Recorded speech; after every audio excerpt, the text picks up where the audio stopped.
sever the nerve of Unitarianism and it dies. May it rest in peace. That language had me a little miffed. So don't be me, folks. Be Dale. Pick up the pen when you get a chance. Like, what's wrong with you, Brandon? Welcome to the Unitarian Christian Alliance podcast, episode 77, Four Views Panel Debrief, Evangelical Theological Society, with Dale Tuggy and Brandon Duke. I'm Mark Kane. If you, like me, think this upcoming Four Views book is going to be a serious pendulum swinger, then you'll enjoy this. It's a behind-the-scenes talk with Dale and Brandon, who were at the conference, the Lone Unitarians, adrift in the sea of Trinitarians. Have you not heard of the upcoming Four Views book? Well, we talk about it at the start of the interview. And not heard of the panel discussion at the Evangelical Theological Society? Well, there's a link to the YouTube recording of it in the show notes. And even better, check out Dale Tuggy's podcast, Trinities, where he goes through it with commentary. Basically, it was a mini debate, opening statements from each author, and some Q&A. If you haven't heard the panel discussion yet, don't worry. I think this episode will give you a good sense for what took place, and when you do hear it, you'll appreciate it even more. Theology is fascinating.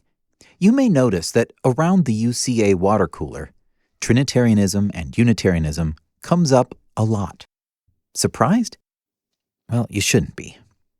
The UCA effort is geared toward that one thing, so it's usually the topic. Note, however, that in our lives, this should be a mere sliver of what we do. If you only hang out in contexts where we talk theology, you might think that's all that matters to us. That's called a sampling bias. Don't fall for it.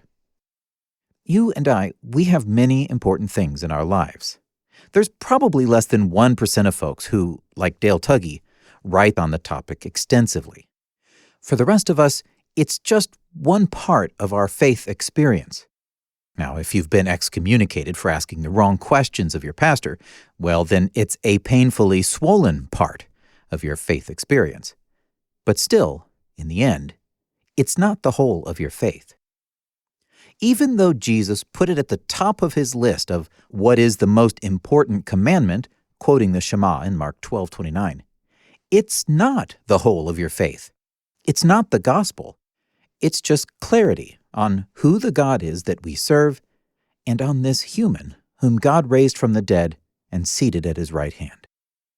It's easy, especially when you are attacked for your less than Chalcedonian and rather un-Catholic beliefs, it's easy to get caught up in these discussions. It can be overwhelming. So, a gentle reminder. If anyone thinks he is religious and does not bridle his tongue, but deceives his heart, this person's religion is worthless. Religion that is pure and undefiled before God the Father is this: to visit orphans and widows in their affliction, and to keep oneself unstained from the world. James 1:26 and 27. And now, a moment's break from your real work of living and walking like Jesus in this mess of a world. Here's a quick set of intros before our roundtable. Dale Tuggy earned a PhD in philosophy from Brown University and was a professor for 18 years. He hosts the Trinities podcast. He's published many papers, and he is the author of the book, What is the Trinity? He's on the UCA board. Brandon Duke also serves as a volunteer on the UCA board, and he's on the social media subcommittee, helping curate the YouTube channel and moderate the UCA Facebook group. Yeah, I know, the poor soul. He has a blog, truthborn.org, where he shares his passion for Christian theology, apologetics, and philosophy. And I'm Mark Kane. I have a bachelor's of theology from Atlanta Bible College. I serve at my local church in several ways, none of which involve arguing theology, mind you. Shocker, I know. I have a bachelor's in computer science and currently work as a privacy officer in a medical software company. I grew up a Unitarian, and I'm blessed to be able to host this podcast, where I meet amazing people like you. So where do we even begin with this? You guys have been in Texas at an event that turned out to be quite interesting, like fascinating. So interesting, I came off of my podcast hiatus just to get you guys on and talk about it. Good luck getting me to stop talking about it. Thank you, Brandon, and thank you, Dale, for taking this last-minute effort and joining me here on the podcast. Thanks for having us, Mark. Yep. Thanks, Mark. We might need to go back and explain why you were even at this Texas event before we even explain what this Texas event was. And that has to do with this book that's coming out. And the book has to do with a friendship, and the friendship has to do with an old article of mine. So I think it was about 2004. I wrote this article that has the words divine deception in the title. And the argument is basically that if God is just a group of three divine persons, it looks like those three divine persons would have deceived the Jews because they keep talking in the first person singular and appearing like a man on a throne and things like this. And I mean, that seems like wrongful deception. I make an analogy. A girl thinks that she has an adoptive father that lives far away and only visits once in a while. She sees him once a year. And then like when she's full grown, she finds out that it was three grown men just taking turns visiting her, calling on the phone, like, identical triplets or something. Yeah. It seems like that would be wrong, I published this article back in 2004, and I ended up on the basis of this meeting a student at Calvin College named Chad McIntosh. I think he was assigned this in a class by one of his professors, and he was thinking about it. He did a blog post or two about it. He eventually ended up publishing a paper on it in which he suggests something kind of unique. I call it a four-self Trinity theory, that there are three persons and then they make up a fourth, like, collective person. And so anyway, we had corresponded about that, and at one time he called himself my nemesis, but really we're friends. Okay. I like talking with him, and we stay in touch, and every once in a while I'll visit him. So is the lesson there, don't make enemies of everybody you meet? yeah, sure. I mean, it worked out because of where this led to. So where I'm going is he thought there should be a Four Views book about the Trinity. He and I had both been aware that, I think it was Zondervan, published another Four Views book on the Trinity, and it was terrible. It had theologians, not philosophers, and the editor lumped them together, so it was like 2 versus 2. And it was terrible. And we both thought it was terrible. And he said, well, there should be another Four Views book, and I think you ought to be in it. And then, these Trinitarians can show what's wrong with your view, obviously.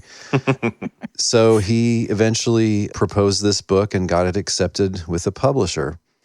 And a lot of times when analytic philosophy trained philosophers argue about things like Trinity and incarnation, sometimes it's more theoretical than Bible oriented. And he wanted this book to be a more Bible oriented argument. Okay. So that influenced the people that he picked.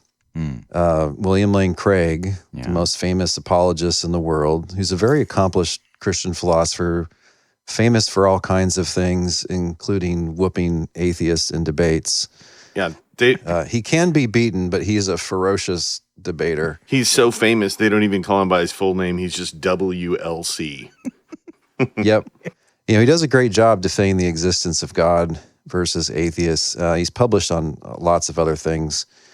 The second guy is William Hasker, who is a very accomplished older Christian philosopher, famous for publishing on open theism, has probably the best developed three-self or social Trinity theory that's out there as expressed in this book.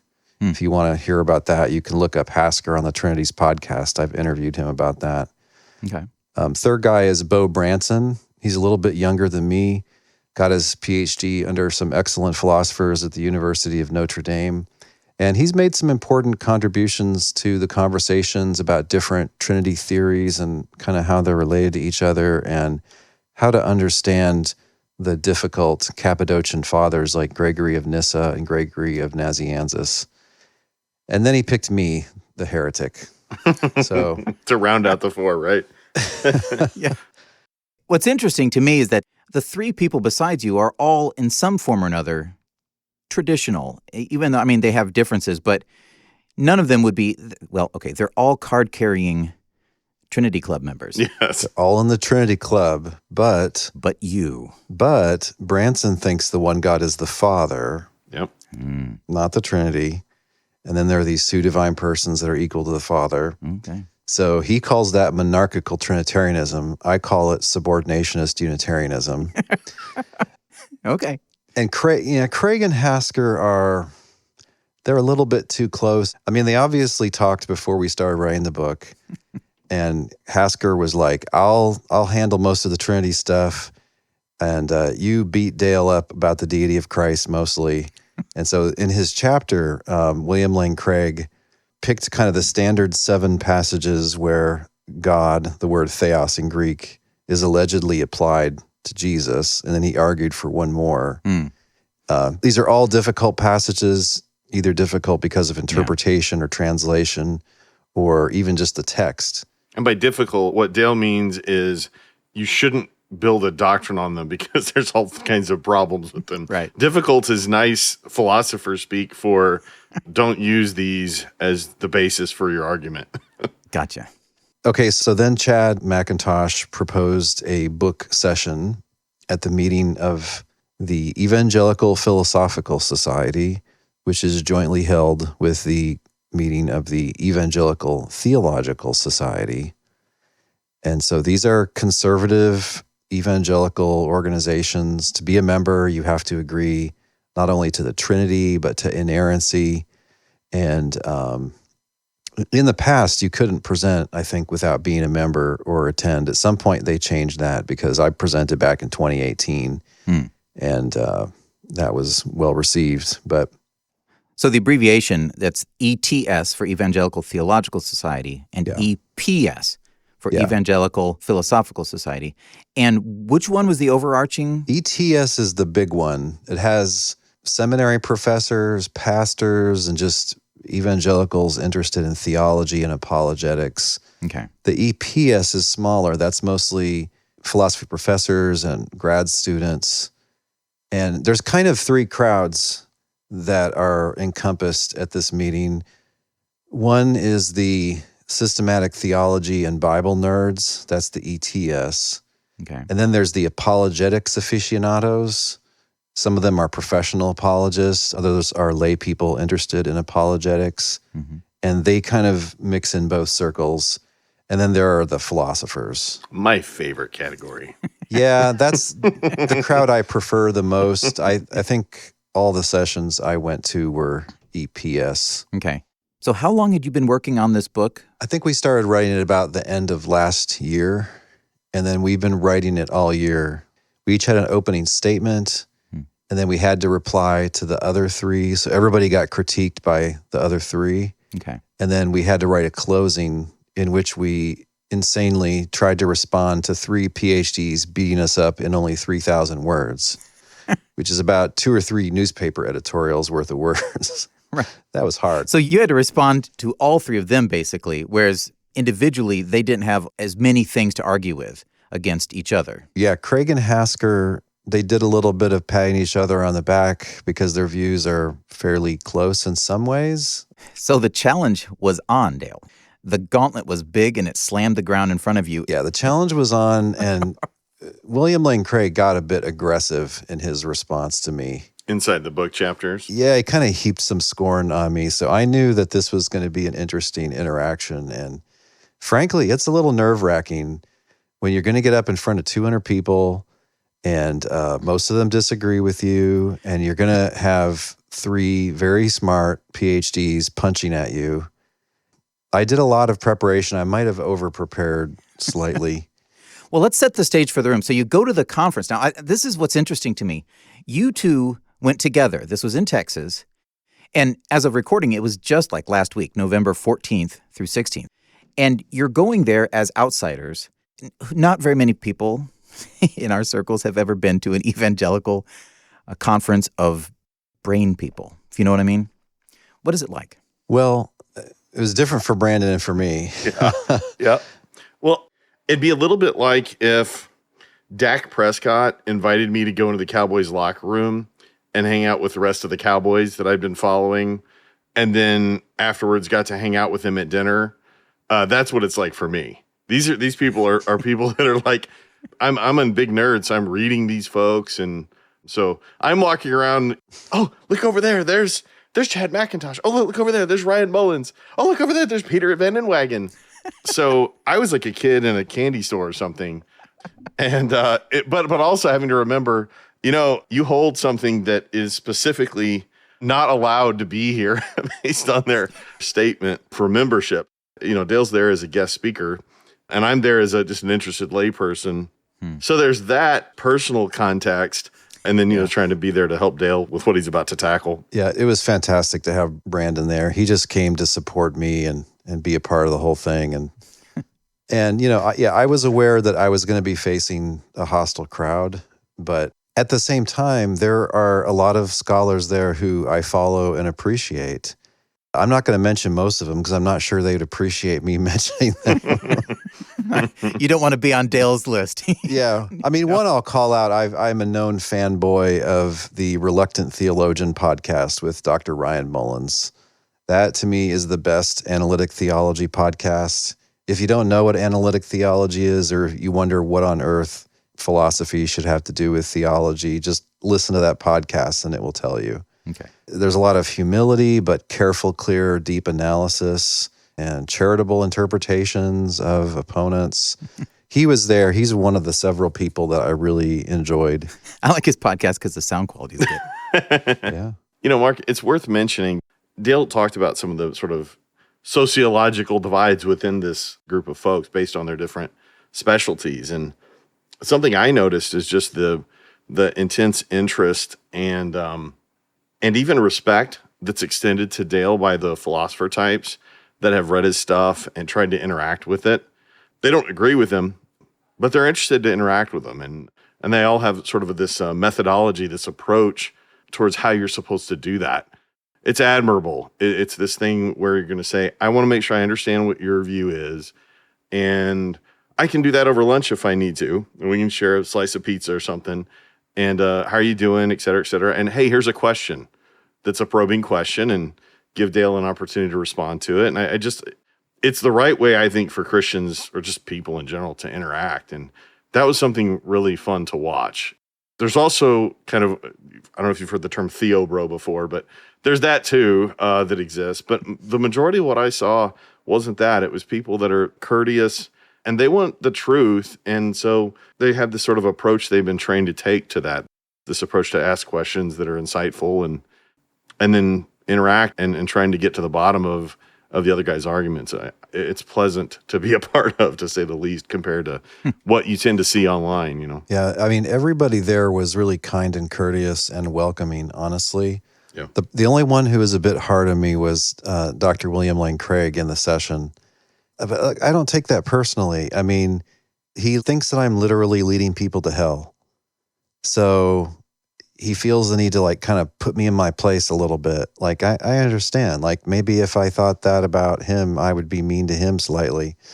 But yeah, I mean, what Brandon said is true. People trained in philosophy, they're trained to judge things carefully and slowly and to listen first and make sure you understand what their views are and why they hold them before you pop off and start refuting them. It makes for good conversations.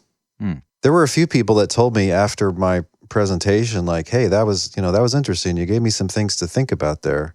I mean, I was trying to. Yeah. I will say this. I've never heard this before talking to Dale. In the philosophy world, someone picking you as their target and saying how wrong you are at length in a paper or a book is the greatest compliment they could possibly pay you. Because the biggest insult is to ignore you completely because your arguments are bad or they're not worth their time. So the greatest compliment that someone can pay you is to put your picture on their wall and throw the darts at it, while they're writing their book. That's the way they operate, and it's neat. Yeah.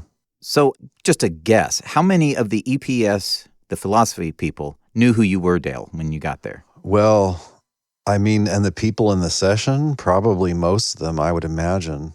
Well, and based on the amount of whispering as he would walk by, I would say it's most too. Yeah, and I mean, some people would come up and say, hey, I've been listening to your podcast for years. I think it's really helpful. I talked to one guy, he teaches patristics at a college or a seminary or something, and he likes it. Wow. because I'm not kind of ramming my views down your throat all the time, I do get a good number of Trinitarian listeners, sometimes because I'm interviewing Trinitarians, but sometimes because I'm talking about Origen or something, and they know I'm going to give an interesting take on it. So, yeah, I don't know. I seem to be getting pretty notorious, I guess, is the answer. Okay. So this session then, describe the room and the crowd, just the vibe of this. It isn't every day you get to sit with William Lane Craig and explain your views to a room full of hostile parties. Well, I'll let Brandon take the play-by-play in a second, but part of the reason why I was nervous is a couple days before the conference, I found out that William Lane Craig was going to have a professional film guy there to film it, which means it's going to immediately get blasted out to his Reasonable Faith YouTube channel. Right, so that really puts more pressure on. Is somebody going to pants you, and everybody will see your undies on YouTube forever, basically. Yeah. I'll let Brandon set the scene. Yeah, this is a hostile event, meaning hostile to Unitarianism, in its very charter. I mean, they didn't pick 15 things that you had to hold to be a part of the ETS or EPS. There's 2, and one of them is the Trinity. Oh, wow. In their short version, yeah. So it's a room full of people that have agreed to that as part of their membership, and a book where 3 out of the 4 views are defending the Trinity that's going to be recorded and shared by one of the greatest apologists of our time on his, social media channel. And, Dale gets to walk up to the front, sit behind a table with the other 3 gents, and they say, okay, go, make your case. So we just brought an audio recorder. If the video comes out elsewhere, we'll certainly point people to it. And I should also mention, I'm the one that took the terrible picture using my cell phone that's on the thumbnail on the video on our YouTube channel. So that's my bad too. I'm better at listening to analytic theologians than I am using the camera on my phone. For the record, I was not wearing all black. I had a dark maroon shirt on. That's right. So it fooled the camera. I've seen some memes since then where they've taken pictures of Johnny Cash and photoshopped Dale's face on them as the man in black. So sorry for that, Dale. Yeah. Yeah. Now, what's interesting to me is this is a panel of the 4 authors of a book that has not yet been released. We'll have this panel so that what? What was the idea? It's kind of a teaser, There were a couple other sessions at the conference that were similar. In fact, one was on the Incarnation, and they were just barely starting to write theirs. Okay. It's trying to circulate the ideas in brief, listenable form to get people thinking and hopefully get them to buy the book. And in addition to promotion, the point of these interactions is to advance the pursuit of truth. The setup of these is to, take, say, 2 authors of books that are interacting with each other. And they're going to give their view, but then they're also going to have respondents. They're going to have other people in the field that are experts on the same topic critique those 2 authors, and then give those authors a chance to respond. So there's often content that you wouldn't get inside the book that occurs at these conferences. And it's all just in the pursuit of, iron sharpening iron kind of a thing, where the more interaction with the experts you get, the better the outcome is. And I have no doubt, I've seen it happen just even this week. There are exchanges where one side or the other goes, you didn't change my mind, but that was a good point. I'm going to have to modify that, in my chapter in my upcoming book or whatever. Well, the content of your discussion occasionally drifted into references that only the people who've seen the book would understand, like tea. Yeah, and true. And I was like, were they given any instructions like, hey, maybe avoid that, or just go for it? No, I mean, we were all trying to communicate, but it's a bunch of analytic philosophers. So sometimes we turn into technical scumbags and just kind of talk in the technical ways that we're accustomed to. So we're not all equally good at, general communication. I heard a few people listen to the video and, what so-and-so was saying was very confusing. But in fairness or in charity to that person, he was referring to some of the content that was in the book that was explained much more fully in the book. So, Mark, to your point, this is a science, what they're doing. And so it has its terminology and its jargon and its technical terms. And, sometimes these guys even invent technical terms to clarify something. So I admire this field because, we relate to people pushing the envelope in higher, further, faster. Let's go to, the moon. Let's go to Mars. This is the equivalent of that in the world of ideas, I think.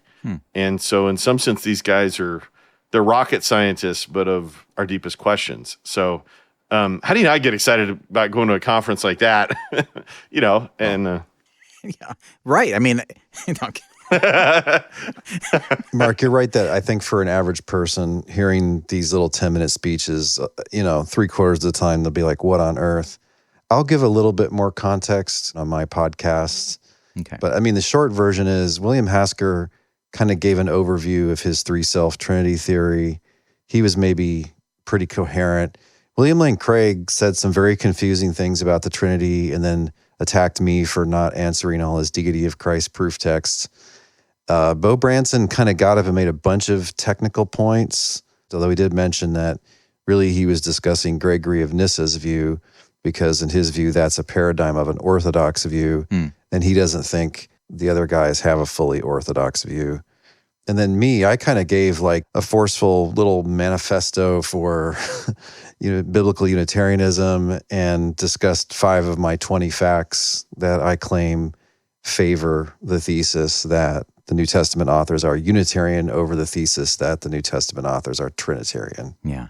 Well, I was on the edge of my seat there because in my head, I was imagining the room. How many were in the room? About 200 with some standing in the back. Oh, I'm just imagining these 200 people listening to the simple expression of your view, Dale. And I'm thinking, some of these people have really not dealt with this yet. Yeah. And I think some, like 98%, maybe 99%. It's hidden. I mean, William Lane Craig's perspective that you shouldn't be there, that like getting close to Dale is dangerous. Mm-hmm. Yeah. That doesn't facilitate the same kind of discussion that you were describing from the philosophical side. So I was excited for the possibility of all of these people hearing it in an environment where they can't just close the book, walk away, say, they're stuck in there. They get all 10 minutes of Dale. Judging by the questions, I got their attention all right. I knew there was some things that most of them probably hadn't heard, like the point about the New Testament pattern of worship.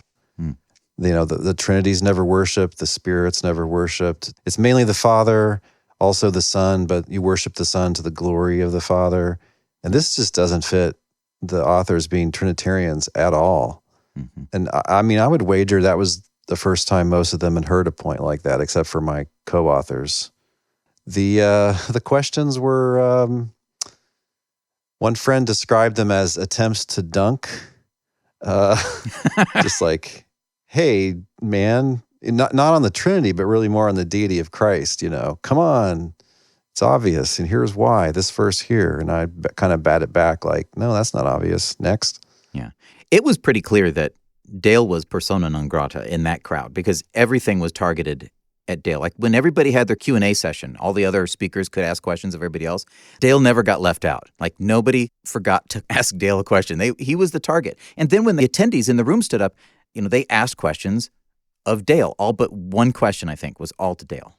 That was amazing. But again, I mean, when I talk to them, honestly, they're friendly. It's just that it's part of evangelical tradition, not so much the Trinity, but that the deity of Christ is not only true, not only scriptural, but it's obvious.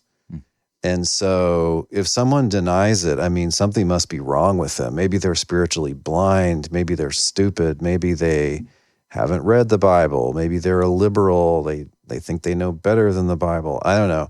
So that here I am saying, no, I don't think that's obvious at all. Like they just all felt the need to correct me. Mm-hmm. So, I mean, thank you. That's a nice thing to do. If you think I have this error that's going to send me to hell. Yeah. And I don't take it personally, Yeah, don't you think it's a natural urge to help? It's an outworking of just an evangelistic inclination, is to say, well, hold on, here's an obvious verse that is going to help you, sir. Mm-hmm. When there's a Unitarian response, then they're confused. They're like, wait, I haven't heard that before. And either you're twisting it or you're right. So it's like somebody dropping a big rock in the middle of the lake that had been placid, and all of a sudden there's these ripples, and they're trying to grapple with them. In general, I think people, their urge is to correct and to be helpful.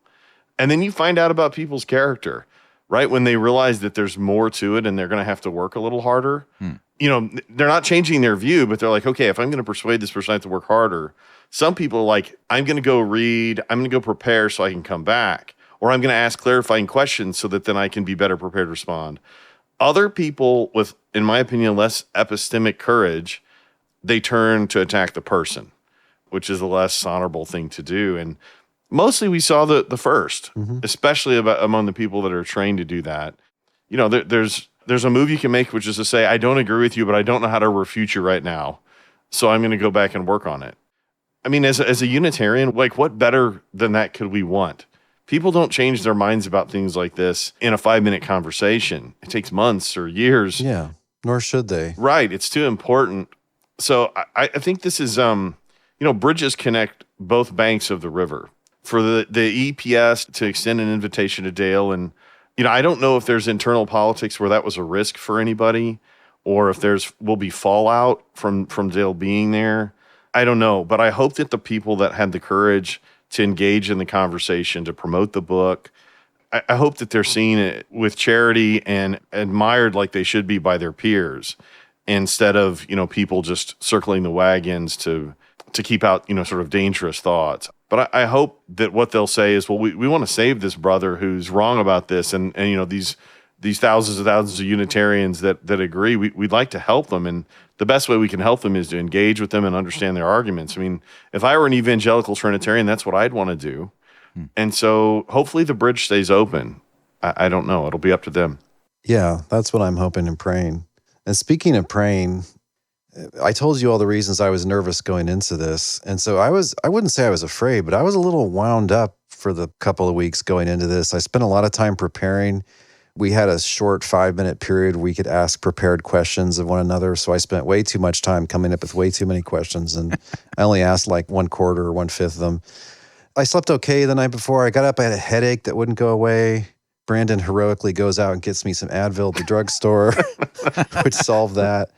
I mean, I'm not freaking out or anything, but, I'm still wound a little tight. Mm-hmm. When I get there and sit down in the place, I am supernaturally calm.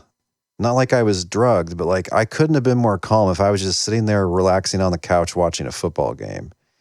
And the reason is because people were praying for me at the time. My wife, my church, some of the Allegiance to the King people later told me that they were praying, and it really helped. And I listened to the tape the other day, and I was like, man, I sound as cool as a cucumber, because I was not wound up in the slightest. And it helped because you have to think on your feet kind of fast. And I was really grateful for how the whole thing went, and grateful for those prayers. I did flub one question. My friend Dr. Bo Branson asked me a question. I just couldn't follow what he was saying. I'll give him a better answer on my podcast when I present it. That's good. Well, Dale's super calm. Meanwhile, my Apple Watch is saying, hey, your heart rate's up over 120 and you're not doing anything. Are you okay? I was so nervous about it that apparently it was like I was exercising. Yeah. So. The prayers just resulted in all of Dale's nerves being redirected and absorbed by you. I would sign up for that. That's a service I can provide, is to sit over here and be nervous. So, Brandon, what was your moment from that whole presentation? Did you have like just one thing that really stood out for you? Yeah. So, well, there's something that William Lane Craig said that we can talk about later if you want. There was a second thing, and this is maybe my favorite part of the whole presentation, is Dale at the end of his 10 minutes made a joke about, hey, some of you all may not agree with me. And the room was silent for about half a second, and I was like, ha ha ha, and the whole room cracks up. They're like, oh, it's a joke. It's okay. We can laugh. I'm a believer in restorationism, a more thoroughgoing Protestantism. Sometimes a minority report turns out to be correct. Do you believe in congregational church governments, the priesthood of all believers, believers' baptism? If so, you agree with me that sometimes God allows mainstream Christianity to stray from the truth, even for long periods of time. It's time to restore New Testament monotheism, putting confused and confusing Trinity speculations into the same category as the papacy and transubstantiation. Now, perhaps a few of you here disagree. Nonetheless, you should have some sympathy for fellow Protestants who agree with everything proclaimed in Acts. This disagreement should be looked at more like the Arminian Calvinist divide and less like the Gnostic mainstream divide. The most Bible-oriented Protestants, I mean Trinitarian ones, practically ignore traditional Trinity speculations in their worship and practice. We just go a step further, going back to the sources and finding that they make better sense without those extra, later layers of tradition. Thank you. I don't know what people thought of it in the room, but I wonder how many people that came up afterwards and were charitable, it pricked their conscience too.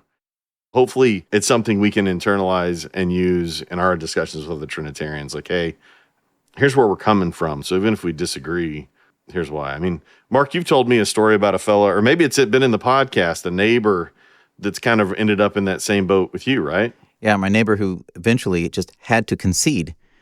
This Mark fellow is a Christian. He just believes in God in a different way than I do, and I can't argue him out of it.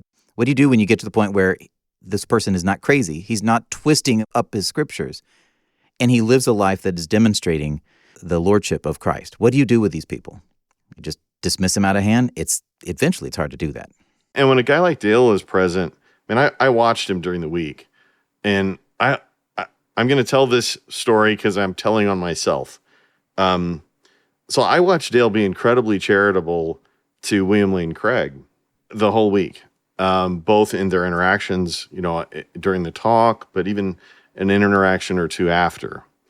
And he never wavers from either the pursuit of truth in an honest way or from treating his interlocutor with courtesy and trying to steelman their arguments. Me, on the other hand, I watched Bill Craig do his 10-minute talk, and then he sits down at his chair and is moving his stuff around, and he accidentally knocks his pen off the table and onto the ground. And I see it, and my first instinct is, oh, I'm 8 feet away. I'll pick that up and set it back on the table for him. And I sat there for a moment, and I said, no, you're about to take notes on what Dale's going to say. You don't get your pen. And I sat there and let him go without his pen. Brandon. He was feeling a little defensive of me at that moment. I was. Because like I said, he kind of got a little aggressive. Yeah, the daggers in the heart of Unitarianism line and the sever the nerve of Unitarianism and it dies, may it rest in peace. That language had me a little miffed. So don't be me, folks. Be Dale. Don't let it get to you. Pick up the pen when you get a chance. Like, what's wrong with you, Brandon? Yeah. About interacting with Dr. Craig, the thing he emphasized in his presentation was my claim that according to the New Testament, the Father and God are one and the same. In philosophers speak, they're numerically identical. He was saying that, no, you can't possibly read the New Testament that way because that concept is an anachronism. Right, just like you can't read Matthew or John saying something about the internet because they didn't have that concept. You can't read Matthew or John as saying something about this concept of numerical identity, such as the Father just is God. And I pushed back on that in the session a little bit, and I had an interesting interaction with him later, which I'll describe on my podcast. Oh, a teaser. Yeah. In brief, in one sentence, I don't see how he can get away from thinking that, yes, ancient people did know how to say this just is the same thing as that. Yeah, Dale, can you clarify for us, like as just a layman, what was going on there? Because it seemed like it was key to his whole case. It was like, this is the right way to read the Bible so that you can understand it correctly. So he was talking about logicians, and you have to understand that logics are artificial languages, like computer programming languages. They're trying to represent what we say in our ordinary languages so that you can construct and evaluate arguments in a precise manner. And in modern logics, we have this identity symbol. It's the same as the equal sign in mathematics. So in ancient times, they didn't have this algebraic kind of artificial language of logic that uses the equal symbol to mean identity. That's true, but you don't have to have that machinery to have the concept. Isn't that just where if in the same paragraph you refer to the Father and then you switch it to God and then you go back to the Father, the reason that you don't think that's going to confuse your reader is because you know that everybody understands that you can alternate the words and it will not be baffling. Or you'll see them alternate between Jesus and Christ, for instance. Yeah. So whenever you have co-referring terms, you could say A equals B. Christ just is the Son. Right. God just is the Father. They're one and the same. If I'm understanding him right, what Craig was saying about identity, he's saying that we would need to read the New Testament as if we didn't have this modern conception of identity in order to understand them correctly. And if that's true, that seems like a hermeneutical framework, some kind of process for reading the New Testament that nobody else engages in. Yeah. So what does that mean for like the perspicuity of the Bible, right? I mean, for people to just be able to read it and understand it, if we have to sort of unlearn some supposed mental technology that developed, centuries after the apostles, it seems like a ridiculous claim to me on the surface. But if you think about it, if it is a ridiculous claim, he's being pushed to it based on Dr. Tuggy's pressing him on the New Testament. The New Testament, it sounds like, if you hold a basic view of identity that we all share, teaches Unitarianism. Yeah. I mean, if removing it is a dagger in the heart of Unitarianism, then it seems like including it is support for Unitarianism. So I just think maybe Dr. Craig is making a claim that he really shouldn't. But he's doing it in response to the pressure that a Unitarian reading puts on him. Yeah, I mean, look, people have this concept because they could figure out that Abram is Abraham, that those are one and the same. Yeah. So it's a desperate move. Most philosophers don't make this move, and I don't think it works. I think you're going to have to refute my argument another way. The reason this book exists, Mark, I think, is because Dale's body of work presses people to find an answer that works against his arguments. Yeah, I guess some of these philosophers think I'm worth refuting. I mean, you could have a 4 views, but it's not hard to find 4 different views of the Trinity, let me tell you. There's a lot more than 4 of them out there. You could have an 8 views on the Trinity book. But honestly, I'm honored to have these guys punching at me, It's for the sake of truth, and I think their intentions are good in that sense. And so I tried really hard, especially in my opening chapter, and it's up for the reader to decide if this really is a powerful overall case or if one of these other authors shows what's wrong with it. Okay. So what happened? Like, now here you are, you've presented, people have heard your case, and now you've got still more time with them. You're walking around with them. Surely this is now part of the discussions and the interactions, right? Well, Mark, yeah, it led to a lot of interesting conversations over lunch or dinner. For instance, I was talking with one friend about worship and, why don't I just think Jesus is obviously fully divine because he's worshiped? I try not to come at people, I'd rather build a friendship and let them mull over my book chapter and have that kind of have its effect. So, I want to know what they're working on. How are they doing? Yeah. How's the family? That kind of stuff. How many of us persuade each other without having that kind of relationship first, right? We really listen to each other once there's some trust established, and it's got to go both ways. We got to really listen to each other. And I got to just be the fly on the wall, kind of the third wheel, and listen to some of these conversations. And, I gained from all of them. Like, there's something just inherently good about hearing both sides of a topic, over enchiladas. That never hurts. And some good salsa. Mm-hmm. Mark, I think maybe Dale and I only had 2 meals by ourselves. And the rest of the time we had the pleasure of either joining people or getting invited along for lunches and dinners with other people in his field. There's an element of that that's just the courage to look somebody that you disagree with in the eye and treat them with courtesy and then talk about the thing you disagree with. But I kind of wonder if there isn't also some courage to sit with the very, very unpopular kid at the lunch table when everybody else is looking at you, especially if somebody as influential and respected as William Lane Craig won't do that with Dale. And I'll just call him out for that. But there were lots of other folks that did. They wanted to interact. And, I respect that they've got the courage and the sort of the backbone to engage with Dale, even though they disagree. And even if they may draw some heat for doing so from other people, I don't think a lot of them were, being brave. Maybe. It depends. I mean, philosophers are accustomed to disagreements, and sometimes Christian philosophers that do philosophy of religion will just sit there and have a beer with their atheist colleague. Yeah. Philosophers tend not to think that just because you're being friendly to somebody that, you agree with everything they say. Well, I guess that's the division that you described at the beginning. There are those who think this is an opportunity to discuss, and there's those who feel this is an enemy to be silenced. Yeah. Shut them down. Yeah. But there is a Christian common sense, though, Mark, that you mentioned before. Like, people detect the fruits of the Spirit in you, especially if they know your life a little bit. And so people are pulled in both ways. Tradition might say, oh, this is a terrible heretic, but then their kind of Christian instinct is, oh, this is just a Christian with a different theology. So there's a little bit of a war going on sometimes there. And our relationships are complicated too. I mean, I got a chance to thank Bill Craig just for like 60 seconds, right? Because he's super busy and everybody wants a piece of him at a conference like this. People are lining up to talk to him. And I just got 60 seconds to say, hey, you like saved my life. Thanks. And then like move on. There was a period in my life where I wasn't sure what to think about God, whether God existed or not, or whether it was reasonable to think so. And I spent about 12 months reading and listening to everything that he'd ever written or said. And it turned me around. Like I genuinely own this deep debt of gratitude to the man. And you say that in 30 seconds in passing, and go in the corner and cry about how much it mattered to you.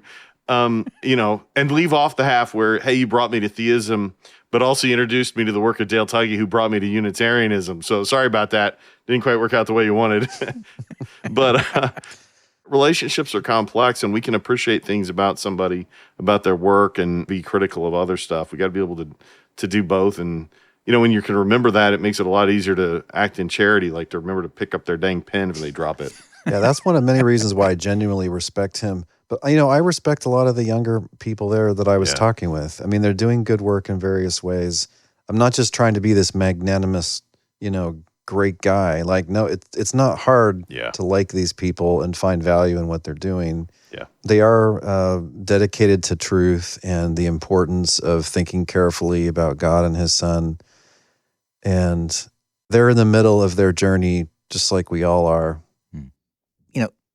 Let's just imagine some people would think, why engage in things like this? Just from a very high level. Like, what is the ultimate gain of convincing a room full of philosophers to at least consider a different theology? Because, there's varying types of people out there. Some of them are kind of anti-intellectual, like, even going to college and getting your degrees is just, what a waste of time.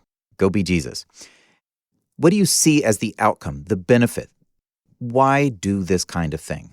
Well, part of what the UCA is doing is we want to get Unitarian Christian theologies on the map at all. And right now, they're widely ignored or just thought to be the domain of cultists and are not even worth refuting. So that's why people are finding out about these theological views like for the first time when I'm up there saying them. But that's kind of ridiculous. I mean, if they know about Arminianism and Calvinism and open theism, why don't they know about different views about God and Christ? There's no good reason. It's just the Theological Academy has decided that people shouldn't be allowed to hear the best exponents of the other side. And then that's who trains the pastors. And so pastors don't know about it either.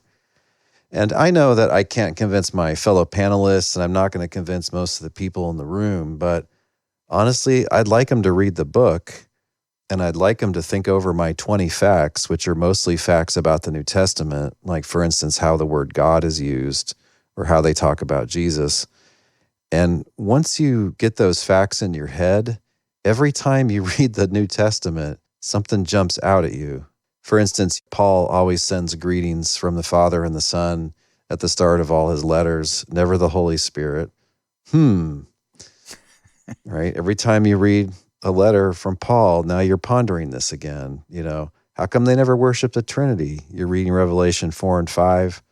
Dang, So I want these facts to sink in, and the more they sink in, people will start to see the explanatory power of our way of looking at these things. Yeah, to second the motion, anybody that listened to the Q&A, you get a sense, if you're Unitarian, that people hadn't run into this before. They hadn't heard our reading of their favorite proof text. They asked questions about, well, how could it be that the church could get this wrong? Shouldn't God be guiding the church? And that's an initial reaction to something you just haven't been exposed to or thought about before. Because as a Protestant, you think there's lots of stuff that the church has gotten wrong, and that's why we needed a Reformation. Yeah. And so why would the Reformation be perfect and have fixed every problem that has ever entered into the church? So the struggle here between these two ideas, these two ways of looking at God and Jesus, right now there's not a struggle. People aren't even aware of it.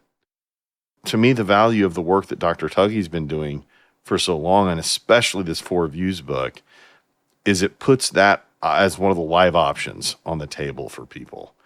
And at first they'll go, that's nuts. I don't agree with that. Let me read this chapter and see how dumb this is. But that's what Dr. Tuggy did for himself when he was going to school. I'm going to figure out which of these Trinity views is right. And he studied himself right out of them. So I think for us Unitarians, that's what we can hope for most, is that people become aware and they start studying on their own. We don't have to necessarily convince them. If we're right, when they read their Bible with the Trinitarian glasses taken off, they'll see it. Yeah. I think all Unitarians think there are spiritual benefits to being unconfused about this.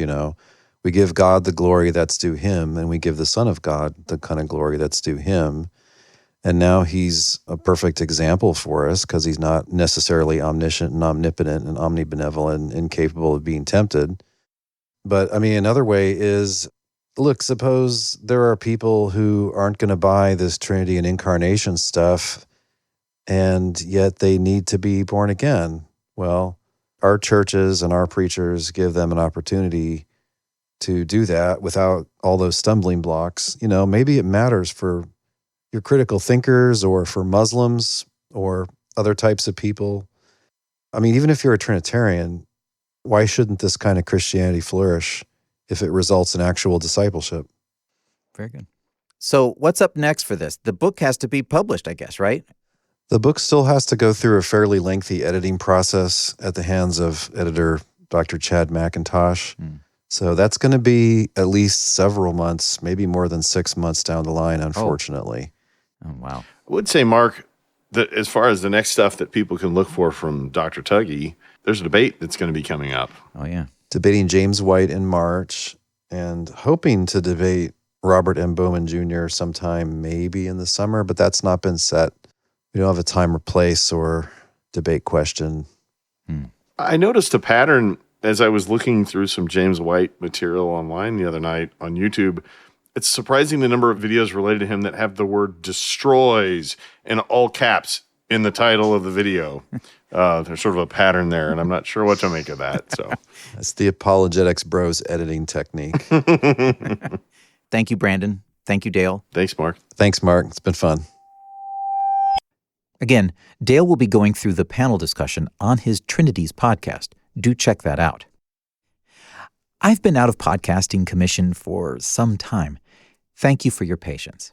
I did send out an email to those on the podcast newsletter about my hiatus, and if you're not getting that email, there's a link to sign up in the show notes or go to podcast.unitarianchristianalliance.org. And if you're a Trinitarian, sign up to keep your eye on what I'm up to.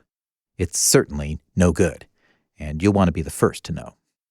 My name is David Hughes. I'm from Fort Worth, Texas in the United States. I just want to thank Brother Kane for all his hard work and for his podcast. He has been an answered prayer, a truly answered prayer, because I prayed about finding where I belong and finding understanding and truth and knowledge, and God has delivered that to me through the podcast and through the UCA. And I look forward to all the future podcasts, and I look forward to all the people I will meet through the UCA. And I just want to thank you so much. You are an answered prayer, and God bless. Thank you, Damon.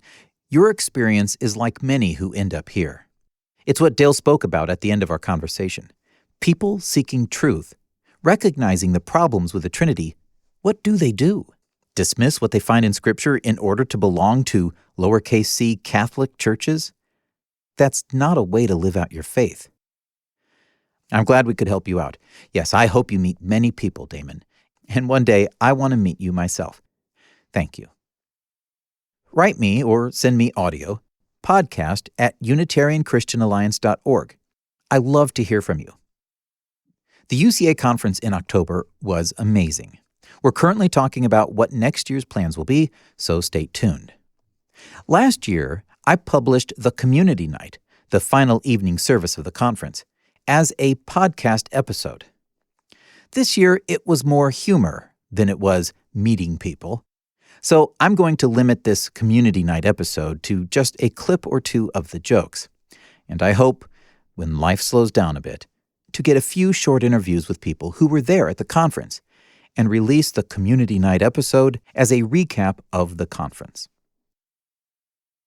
If this behind-the-scenes talk of the Evangelical Theological Society event was helpful to you, maybe it made the discussion they had more appreciable and real, then I bet you know a few others who would appreciate it too. Or if you found Dale and Brandon's foray into the Trinitarians' world to be a significant advancement of our cause, and you have some Unitarian friends who would be excited to see the momentum? Or if you're a Trinitarian and still coming to grips with what's going on over here, see Episode 1, The Perilous Trinity Deep Dive. And maybe you want to get a discreet friend involved so that you can talk this through, then do it. Share it. It is happening. The word is spreading, and the internet has accelerated the process. It's done a myriad of terrible things too, so there's that. But how cool is it to be here, watching it unfold? Thank you, Dale and Brandon, for just getting back from a busy, tiring conference and then letting me rope you into this interview the next day. It's a pleasure working alongside the both of you. And thanks to you, listening right now. Be encouraged. Truth will find its way into the hearts that seek it. Be patient, kind, slow to speak. Let your life be the first indication that you've got something right, not your theology. May God bless you in your truth pursuits. I hope this podcast serves you well.